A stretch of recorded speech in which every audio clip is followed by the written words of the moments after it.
I have a voice. As long as I'm in the Congress of the United States, I'm going to take the floor. And when I take the floor and they try to claim my time and they ask me to yield, I will say, not 1 second will I yield. Not 1 second will I yield. Not 1 second will I yield. And so, ladies and gentlemen, as you go about your daily lives, many of you are still in jobs where they're discriminating against you. You're not making the pay that you're supposed to make. You don't have the position that you're supposed to have. And you keep going and you keep hoping and you keep thinking that they're going to get better, that things are going to change. It's not going to change until you decide that you're going to make a change.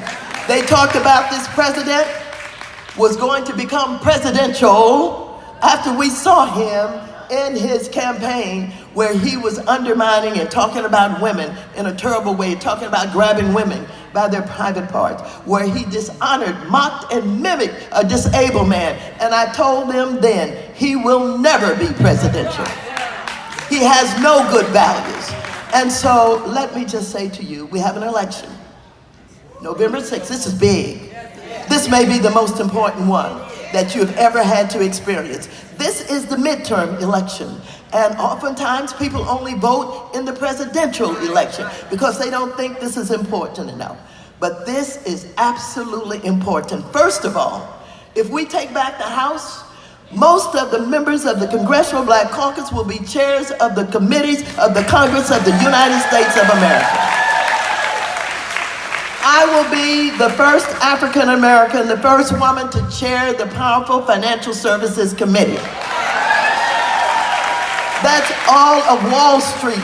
That's all the insurance companies. That's all the banks. And so, of course, the CEOs of the banks now are saying, what can we do to stop Maxine Waters? Because if she gets in, she's going to give us a bad time. I have not forgotten you foreclosed on our houses. I've not forgotten that you undermined our community. I have not forgotten that you sold us those exotic products, had a sign on the line for junk and for mess that we could not afford. And in doing that, I have people who are on the homeless who have never gotten back into a home. What am I going to do to you? What I'm going to do to you is fair. I'm going to do to you what you did to us. And so I thank you for your support. I thank you for your advocacy, but I want you to vote like your very lives depended on it.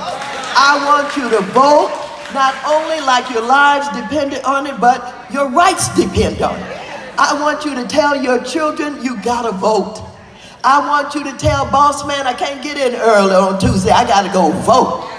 I want you to leave at lunchtime and I want you to go vote. I want you to get off early before the polls close and I want you to vote.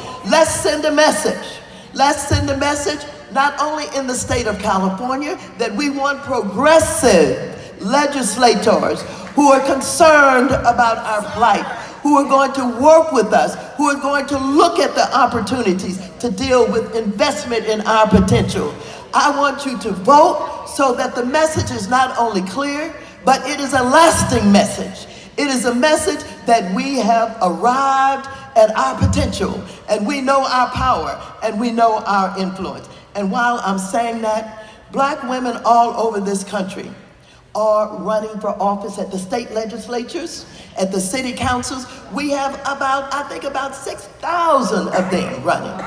But guess what? There, in my estimation, is going to be a black woman governor of the state of Georgia.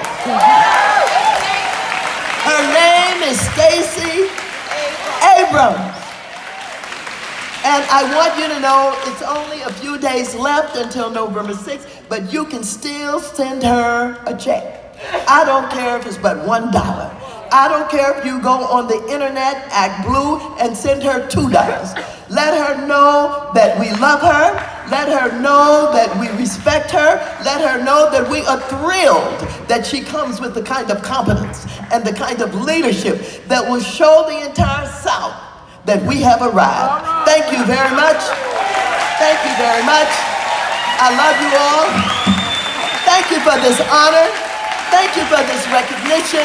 I will cherish it for the rest of my life.